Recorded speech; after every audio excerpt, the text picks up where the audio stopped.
হাই নমস্কাৰ সকলোকে স্বাগতম জনাইছোঁ। মই এতিয়া উপস্থিত আছোঁ ধেমাজি পাব্লিক অডিটৰিয়ামত। মই যে কৈছিলোঁ 13 তাৰিখে মোৰ এখন প্ৰগ্ৰেম আছিলে, মোক আমন্ত্ৰণ জনাইছিলে ইয়াত।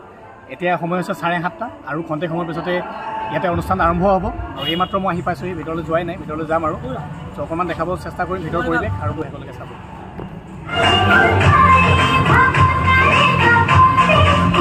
মই ভৱেশ বুঢ়াগোহাঁই আন্তৰিক অভিনন্দন জ্ঞাপন কৰিছোঁ।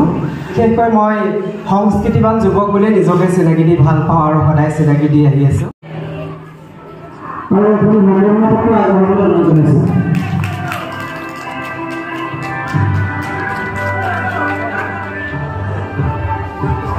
আজি অনুষ্ঠানটোৰ ওপৰত তেখেতৰ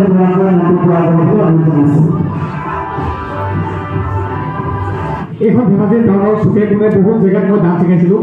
এতিয়াও ইয়াৰ বহু মানুহে মোক চিনি পাই পাপু বুলি ক'লে। তাৰপিছত মই 2010 চনত গুৱাহাটীলৈ গৈছিলোঁ, অডিশ্যন দিছিলোঁ, যতীন বৰাৰ লগত প্ৰথম বছৰ মই কাম কৰিছিলোঁ।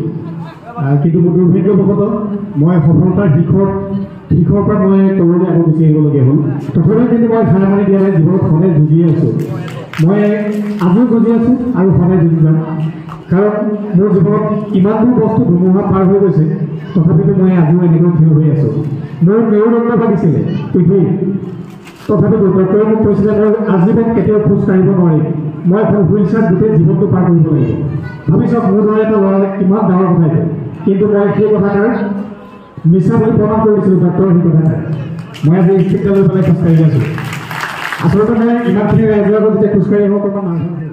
আহিনৰ আচল ধৰি ভাৰত আহি বৰ্তমান ভাৰতৰ বতৰ শাৰদীয় আগমন হৈ আছে আৰু কিছুদিনৰ পাছতেই।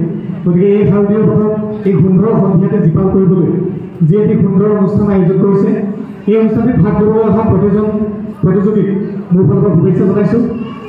আপোনালোকে কেতিয়াও নাভাবিব যে প্ৰতিযোগীখনত প্ৰথম স্থান পালেহে মই সফল হ'ম, নহয়।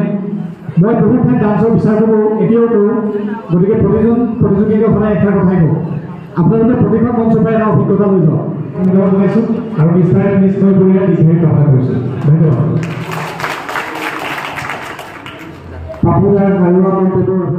নাজানো ইমানখিনি মৰম আৰু সন্মানৰ যোগ্য মই হয়নে নহয়, তথাপিতো এয়াই মোৰ বাবে জীয়াই থকাৰ এটা প্ৰেৰণা। জীৱনৰ হাজাৰটা ঘাট প্ৰতিঘাততকৈ বহুত বেছি ওপৰত। পুনৰবাৰ ধন্যবাদ জনাইছোঁ উদযাপন সমিতিৰ প্ৰতিজন বিষয়ববীয়াক।